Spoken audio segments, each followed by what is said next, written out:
Hey everyone, welcome to the Amberdata podcast. I'm Chris Martin, analytics engineer at Amberdata. I'm joined today with Peter Wang at 57blocks. Peter, I'd love for you to give us an introduction about yourself. Tell us what you've been working on. Sure, sure. I'm Peter Wang. I'm the founder and CEO of 57 Blocks. What we do is we are a venture studio for Web3. So we invest in internal incubated ideas as well as external startups in the Web3 space. And then we're also a fund. We recently raised a Web3 fund to invest into the space. Awesome. You have a really long career as a founder and leading engineering teams in different industries. How did you come from that to 57 blocks? Was that a pretty natural move? Yeah, actually, so 57 Blocks is a combination of engineering services, which is a very crowded and saturated space, and then a VC, right? So which is also kind of crowded space. So by adding these two, combining it together, uh, we're hoping that it will be something that's unique, and we're finding that so far, so which is great. But how I got into this is my background is I'm an engineer by training. Studied engineering in school and worked in telecom for a few years and did consulting for a few years. And then actually 20 years ago, 2003, I started my first startup, which is uh, back then building an engineering services company. I did that for about 3 years, and then we were acquired by a bigger company called Symbio. Symbio, at Symbio, I stayed there for about 7 years, and we did a lot of work on the service side, helping big tech around the world, in US and Europe and Asia, building engineering teams. So I had a lot of experience working with different clients there, and for that, 3 plus 7 years, 10 years, we have actually worked on 57 pre-seed startups, helping them build their product, and a few of them were very successful. And then actually, like pre-seed startups, most of them have died. And during that process, myself and my team learned a lot on how to build, pre-seed startups, right? How to build startups at the pre-seed to a seed stage. So we feel that all that tuition the investors of those companies have paid for us, we want to take that, and then we created 57 blocks. Um, so that's something that we've been doing since that actually started 2003, and then I left Symbio around 2013. After that, I moved to the Bay Area, joined this company called TubeMogul as a ad tech, one of the leading DSPs on the ad tech space. I was there for a few years, and then it was acquired by Adobe. So I stayed at Adobe for about a year and a half, and then left and started 57 Blocks. So what was interesting about this whole journey is that the team that I have at 57 Blocks, the core team, started with me back since my first startup, so 2003. So we, been through a lot of mergers and acquisitions, working on startups, and here we are today. So I think that this long journey so far and everything we've learned, we've really put that to use with what we're doing in 57 Blocks. Yeah, that's awesome. You guys just keep adding new blocks as you go on, new lessons learned. Exactly, exactly. So, hence the name, right? The 57 experience startups, and then since we're in the Web3 space, adding blocks as we go along. Yeah, that's awesome. How did you get into crypto? So you guys didn't start initially in crypto, right? And you've been evolving as you go on. Am I reading that correctly? Um, so um, Personally, I've been interested in blockchain. I read the Bitcoin white paper back in 2012, and actually early user of Coinbase 2013, and different other apps in this space back in 2013. And then when Ethereum came out, I was really interested in the whole promise of Ethereum back in 2015, 16. And then 2017 is when this ICO boom happened in this whole industry, and I've gotten into the whole ICO space.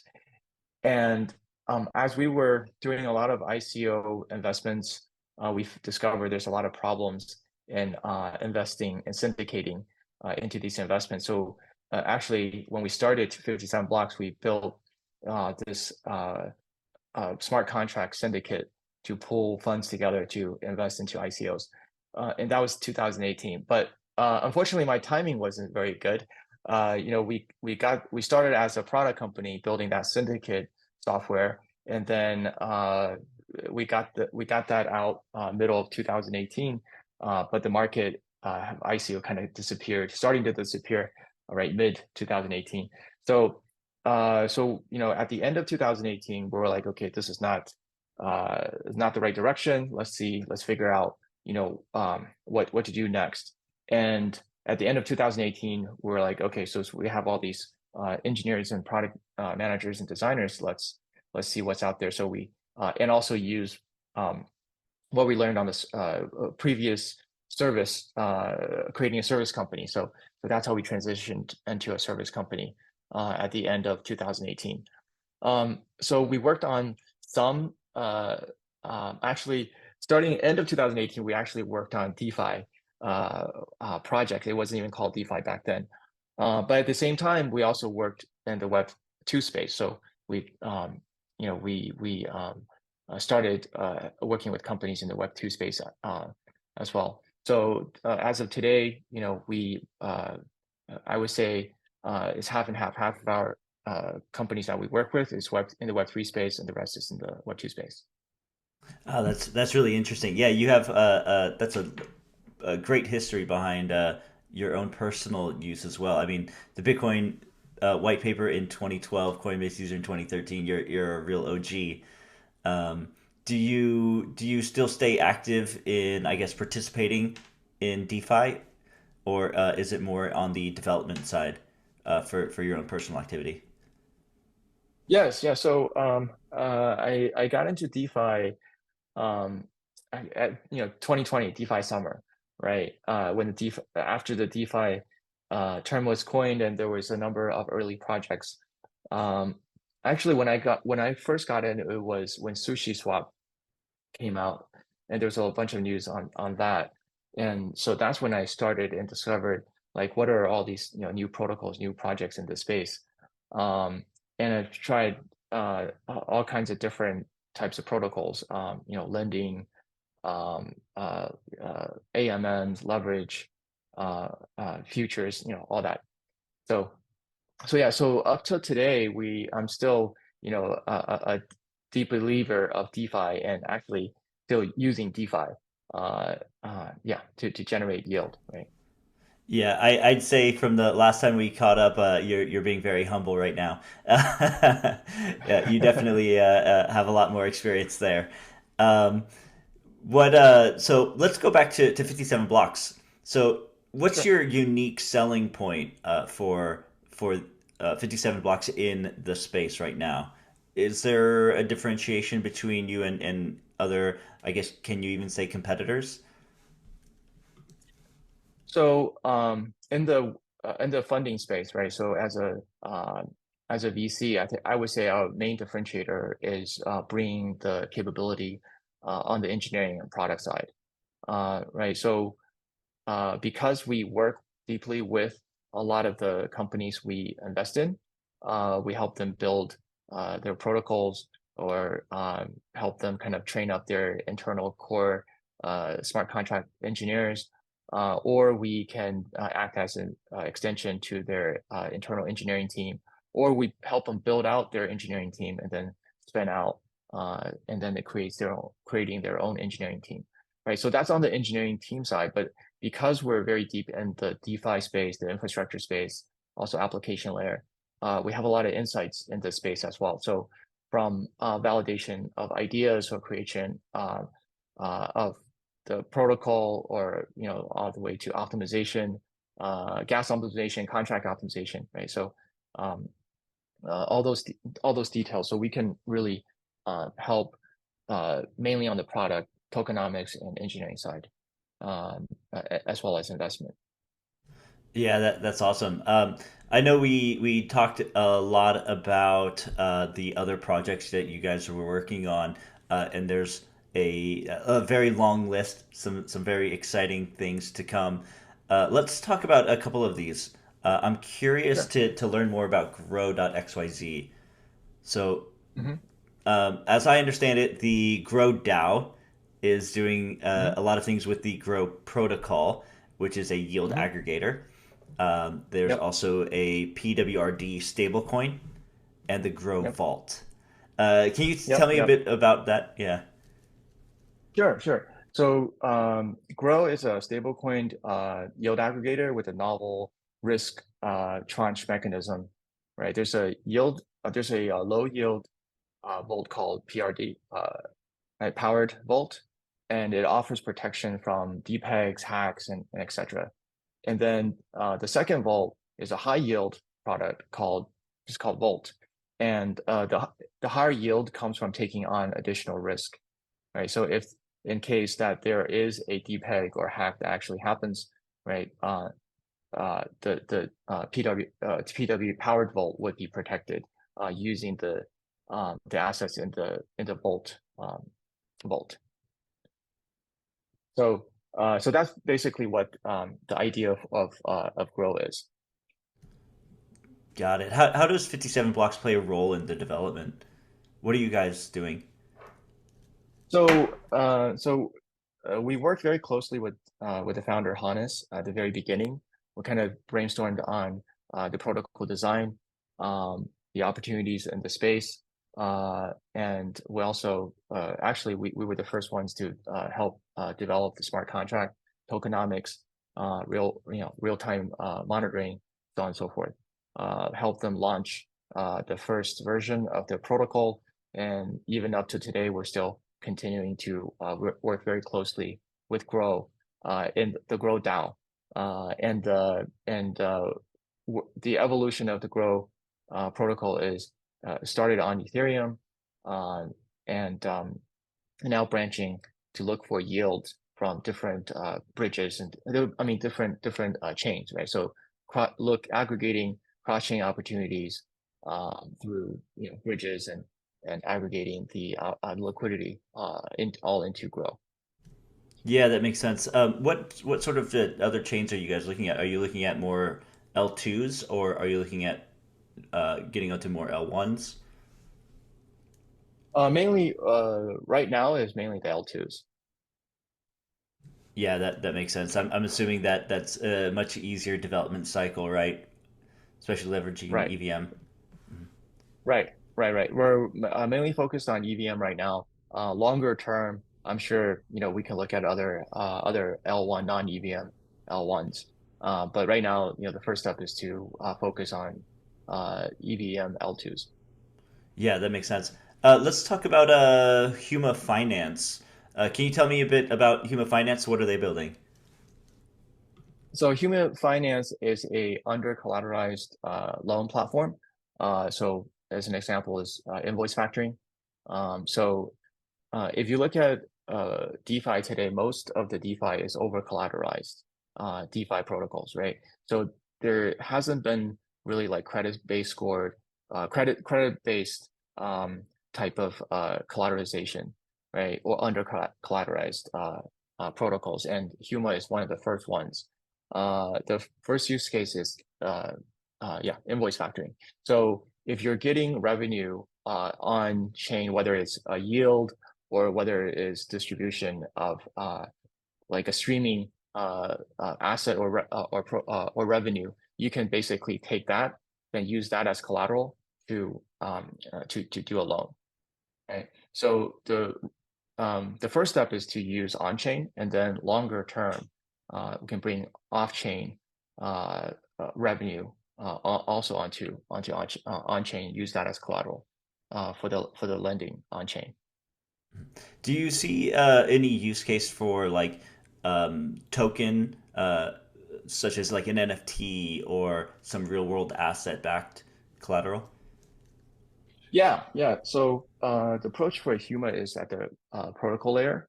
So it's really creating that mechanism at the protocol layer. and then different use cases, like you mentioned, right? Whether it's on-chain NFT or gaming NFT or taking NFT of a real world asset and then having that the revenue of that stream on-chain. I mean, that could are just applications that's on top, or you can there could be additional protocols that's built on top of that as well. Mhm. Yeah, I'm curious. Let's talk a little bit more about that separately from human finance. From your Sure. personal take, how do you see the world of real world assets and tokenized NFTs? How do you see that developing in the future? Do you see room for that in the industry? Yeah, I mean, if you look at the assets, right, the off-chain real world assets is where bulk of the um, uh, I guess market is, right? So if there's a way to bring that on-chain, I think that's going to increase the the market cap or the TVL of a lot of these protocols. And so bringing off-chain, I mean, real-world assets on-chain isn't really anything new. There's been different experiments that have tried in the space in the last cycle, and this cycle as well.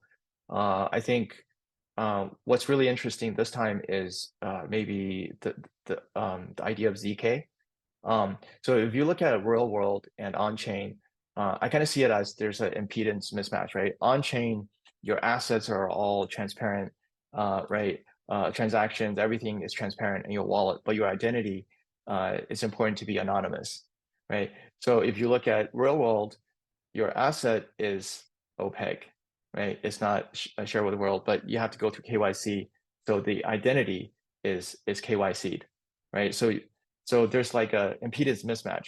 But if you can use ZK as a way to bridge the KYC'd person with the anonymous wallet, right? Then you can ZK is a way to kind of make that connection, right? So by leveraging ZK, I think this is a way to bring a lot of real world assets on chain. And I think there are different ideas and projects that's utilizing that already. So it'll be interesting to see what happens in the next couple of years to see if this will actually happen, right? Yeah, I think there's also a really good point you made there with privacy in general. Um, for example, if let's say I buy a house on chain, now everybody knows exactly where I live. There's a huge privacy risk or a Mhm. real life risk to my personal safety. For example, if especially if I'm a whale. Do you think that Exactly. these like DID solutions can also help solve for this? Um, I mean, uh, so if you yeah, like the ZK example I gave, right? You know that um uh so the off-chain, I mean, in the real world is the house, and then how do you match that with the identity on chain? If when you mint an NFT, right? That NFT should not hold uh address of your house, but it could maybe hold a proof through ZK that this is the house that's associated with this NFT, right? And then you can associate a value to that NFT, and then you can take that NFT on chain, and then you can do a lot of things on with the DeFi protocols, right? It'd be much easier to do a loan using that NFT on chain versus the traditional off chain process. Yeah, absolutely. Yeah, and thanks for explaining that. Um, so going back to 57 blocks, I know that you guys have a concept of engineering pods. Can you talk a bit about what these engineering pods are? Sure. So when we work with companies, we basically help them build a team, right? Sometimes when you look at the team, a project team, a product team, you have a mix of different roles. So when you all those roles come together, we call them engineering pod. So some examples would be would maybe have a full-time product manager, a part-time designer, uh, full-time front end or backend engineer is full-time, smart contract engineer. part-time SRE. So it'll be a mix of full-time and part-time, right? So fractional roles and dedicated roles. So by combining that together, we call it a pod. That's what the engineering pod is. Um, and the other thing that's interesting that what we offer is this concept of elastic engineering pods, right? So you can ramp up the different roles as needed and ramp down as needed. So kind of like elastic computing in the cloud, kind of like AWS. Yeah, That's one do you concept. see any points where there's possibly too many developers on a project if you ramp up significantly or way too quickly? Um, is there a risk for these new startups to have too many engineers, or is it sort of just keep throwing heads at it? So what's interesting about the Web3 space is that you don't need a lot of engineers to create a big impact. But it's all about the right engineers. I would say for any startup, it's important to create a team, the initial team that can really carry the product, right? Um, the initial set of engineers, uh, the founding engineers, the co-founders, right? They pretty much set the standard for the company. Um, you know, how they view in terms of like engineering practices, the view on code quality, the view on the type of people they want to bring into the team, their view on architecture and so on and so forth. That basically sets the standard for that team. So it's really important to get that standard right, right? So that's our view for how we build engineering teams for these startups. So the first couple of folks that we put on the team are are senior, and also we have worked with them, so they're known quantities, right? And they will set the right culture, and then we will expand from there. But I would say, for a startup, probably just um, two to six engineers is enough to make a huge impact. That's what we've seen. I mean, any team bigger than that, we should really question why that team needs to be bigger. Um, Yeah. yeah. So It, uh, yeah. Yeah, Go no, ahead. that's interesting. And specifically for like Web3 and DeFi projects, are there any specific skill sets that teams need? For example, you know, are there always like an architecture engineer, smart contract engineers? What type of skill sets do you think like should help define the founding team? Um, what we found is that like our approach to smart contract engineers is we actually take our most senior folks and then have like this actually happened sorry 5 years ago when we started the company. We have the most senior folks learn smart contracts, right, and then build smart contracts. Even though smart contract solidity is similar to JavaScript, right, so it's not hard to pick up, but it's the thinking is a little different, uh, right? So having the very senior engineers pick it up, I think it's has been a good decision for us.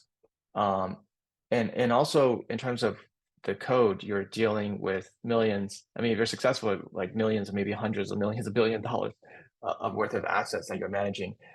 So it's quite important to make sure that the code is optimized, right? Is secure, is efficient, and so it's important to have the senior engineers and the engineers that are very careful, right? And cares a lot about clean code, and there's a lot of embraces test-driven type of development, right? To build these smart contracts. Have you seen a trend in more recent times where skill sets have been evolving? For example, I imagine 10 years ago it was very difficult to find somebody with any type of Web3 knowledge, and Mhm. now are you finding a significantly larger population, or is it still quite a niche market?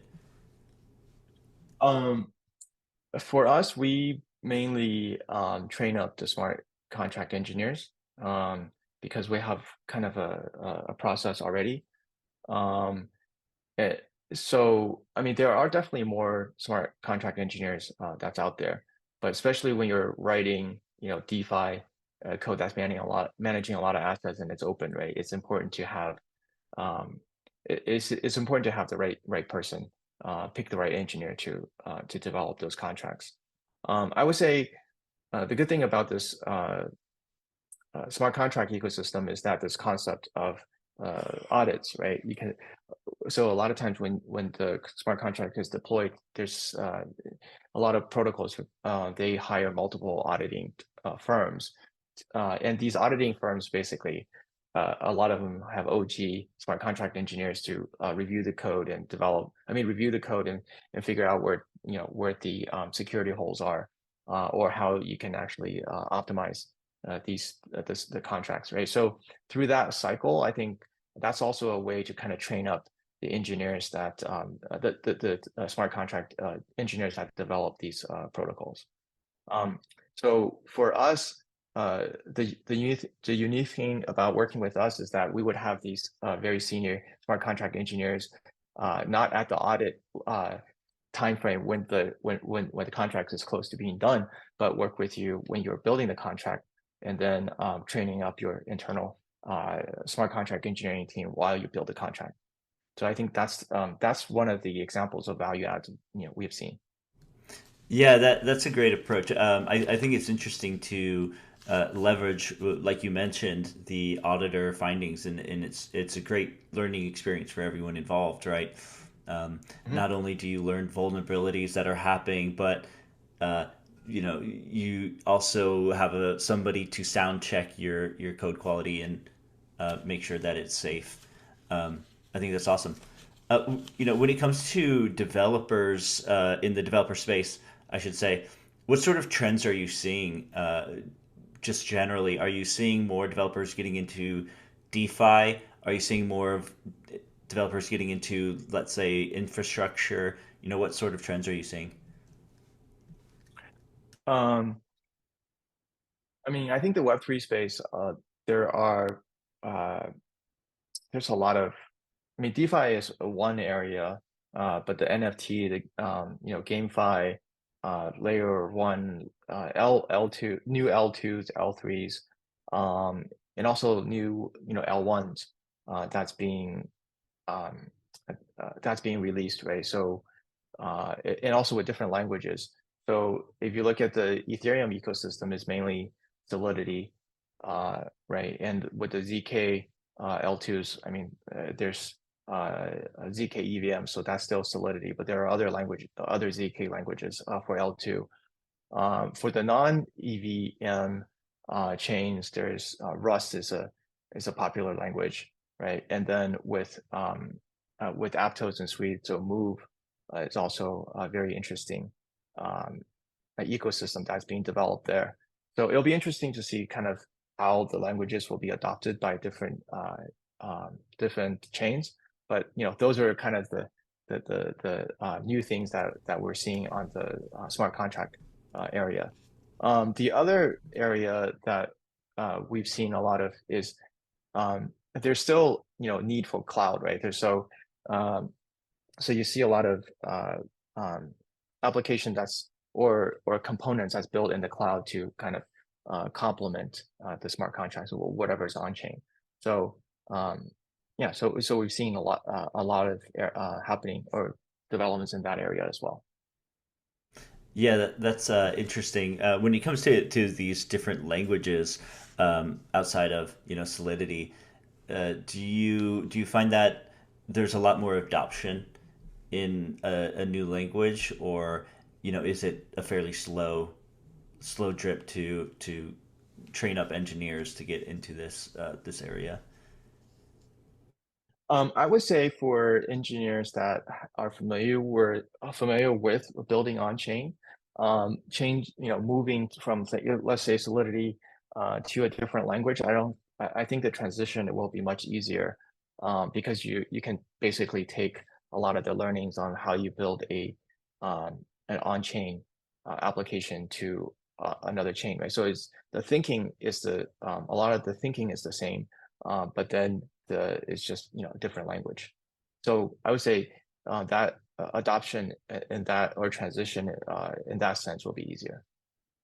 Yeah, I see. When it comes to funding for projects, would you say that it's easier for projects to get funding when something already exists? For example, um, creating a new decentralized wallet, you have, MetaMask, you have Coinbase wallet, what have you. Is it easier for those to find funding since there's a clear comparison, or would it be easier for a new project to create something completely new? I don't have any examples because that would be new, right? But is it easy for these companies as well, or is it just sort of in our current market difficult for everyone? I obvious. I mean, obviously, like if it's something new, it'll be easier to get funding. But I would say what's really important is to have that unique insight, right? And that's a chicken or the egg problem. How do you develop that unique insight of this? There's this problem in this space. Um, I guess how do you come up with something that's completely new? So really, that's the question. What we've seen uh, through our building products internally and also working with our portfolio companies is we've seen kind of this, um, I guess, this application and infrastructure cycle, right? So right now, I mean, we were at consensus. I think one of the things that we notice is that there's a lot of it's mostly actually infrastructure companies, right? B2B infrastructure companies. And that's because it seems like in the cycle that we're in is at the infrastructure cycle. And then once these infrastructures are mature, then maybe it will enable the ecosystem to create or founders to create new applications, right? So, but then how do you know what infrastructure to build? Um, the way that we've seen this work is that for us, we are building two applications, right? One is called TokenPad, which is a consumer-facing application for the DeFi and crypto investment space, right? So that's a consumer application. The second is called Capstack. Is we haven't launched. I mean, we've launched, but it's not. It's still in stealth. It's a yield fund, right? As a fund application, cross chain. We look for cross chain yield and then aggregate them together. So that's an application on the fund side. So as we are building these applications out, there are a lot of missing components, right? So we have either we can go build them out ourselves, or look for new companies that are maybe building these infrastructure, right? So how do we gain these insights? It's because when we're building the application, we have insights. Okay, these are really the pieces that we're looking for. If when we're building these applications, all right, if we're finding this is the gap, then I'm sure a bunch of other companies would find the same, right? Would have the same need. So I can give you some examples. Um, so what I mentioned earlier, right? Cross-chain bridging, swapping, aggregator, right? There's a project out there called LeFi, right? So we're glad to discover that, and so we don't have to go build this ourselves. Another example is notification, right? So for Web3 on-chain, there really isn't any push notification infrastructure. So we actually built it ourselves. And then we discovered that there's a company out there called Notify that does just, on-chain notifications, right? There's also like, say portfolio data that there are existing companies out there that does that. Or for DeFi, an important aspect is impermanent loss calculation, right? So there that could be another company that focuses on the internal loss calculation, right? So these are just a couple examples, but when we dig deeper, there will be other things that we need to build. So that could be a way to discover new ideas or new companies. new ideas to create new infrastructure companies. Yeah, those are really cool examples. Just as an aside, as part of the Amberdata podcast, we do provide impermanent loss calculations on the top DeFi projects, DeFi protocols. So I think that's a really great That's great. example of feature ads, right? Um, Yep. so as you mentioned, there's all of these trends happening. Right now we're in the infrastructure phase. We had DeFi summer before this. Prior to that, we had ICO. I don't know, Bonanza. Yep. um, Yep. what? How do you keep up with all of these trends? Just personally, how are you staying active? Is this just part of the part of the role, or are you experimenting with new protocols? Doing personal investing. Yeah. So because of the applications we're building in-house, that I mean, we have teams to basically go look for on the DeFi space, like what are the new innovations or what are the new protocols that's being launched? What are the new ideas that's being experimented in the space, right? By just building those applications and running the fund that pushes us to discover new things that's in the space. Um, and when we're looking at these, when we want to add new features to the applications, right? That will also enable us to see if there are better ways to do things, and that would also, when we do research in the space, we have specific use cases that we have in mind, and then that would give us an idea of like, are there companies that's being built in the space, or is that an opportunity to create new companies? So that's really internally driven, and then the other thing that we do is just going to these conferences. I think it's been very helpful, and just going to the conferences and talking to different companies and learning about what they're working on, right? That kind of expands our horizon as well. Um, so, Yeah, I so those are really definitely the agree. two internal and external methods that we use. Yeah, yeah, definitely agreed. And we met each other at ETH Denver. We were both at Yep. Consensus. I mean, these opportunities for networking are incredibly valuable. You meet so many great people, and I'll be going to several more this year. Very excited, and I'm sure I'll run into you at one of them again. Um, Absolutely. Last question for you. What's one thing that we in the crypto community aren't talking enough about, but really we should? Um, I would. We're probably talking a lot about it already, which is well, but we need to talk more about it or think more about it is regulation, right? I think so. What's really interesting right now is a lot of infrastructure components that's getting built, right? And at the cloud layer, well, the on-chain layer, right, with the L2, L3s, with the cross-bridging, uh, um, the aggregating of liquidity, all those problems are being solved uh, in the next year or two. And then at the wallet layer, right, the account abstract with the account abstraction, I think in the next couple of years, that the wallet layer, the hard to use aspect will be get solved as well. So that will enable a lot of new applications to be built probably in the next cycle. But one thing that's really not clear is regulation, right? What is, need guidance from regulation on like what needs to be what is the right way to do things and what is not the right way to do things, right? If there's clarity there, I think next cycle we'll see a lot more innovation.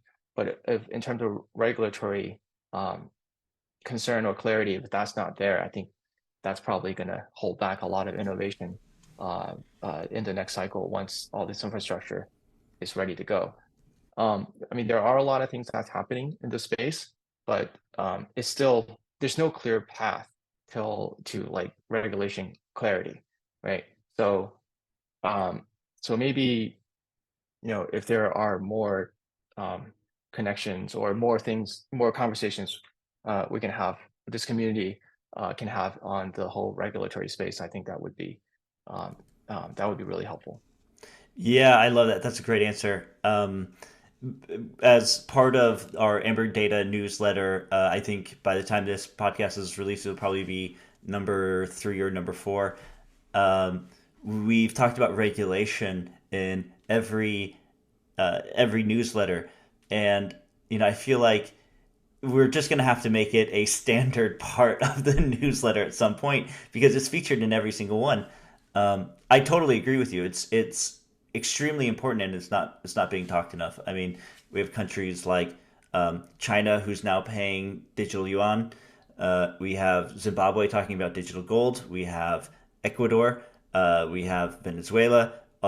So many countries are talking or already working with crypto or transacting in crypto, and yet I feel like the U.S. is very far behind that, and our regulatory pressure is extremely concerning from a personal aspect.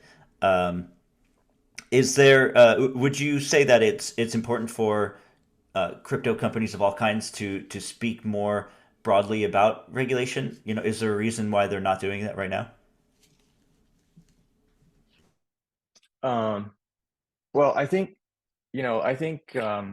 the positive thing that's happening actually, Coinbase, right? The Coinbase lawsuits, and actually, I think that I see that as a very positive uh, movement, right? And then the law case with Ripple that's ongoing, I think that also is a I also see that as positive, um, because the outcomes of that is actually going to force some clarity on what the regulations are, right? So maybe like with these um, companies like Coinbase and Ripple, and maybe other exchanges or other protocols that's domiciled in the U.S. If they have more if they push for more regulatory clarity, hopefully that would really push um, the thinking forward, right? Yeah, yeah, that makes sense. I think at one point Coinbase was sort of seen as the CFI villain a couple of years ago, but now they're turning out to be the real hero of the story in some regards with that lawsuit. Very interesting to see what happens there.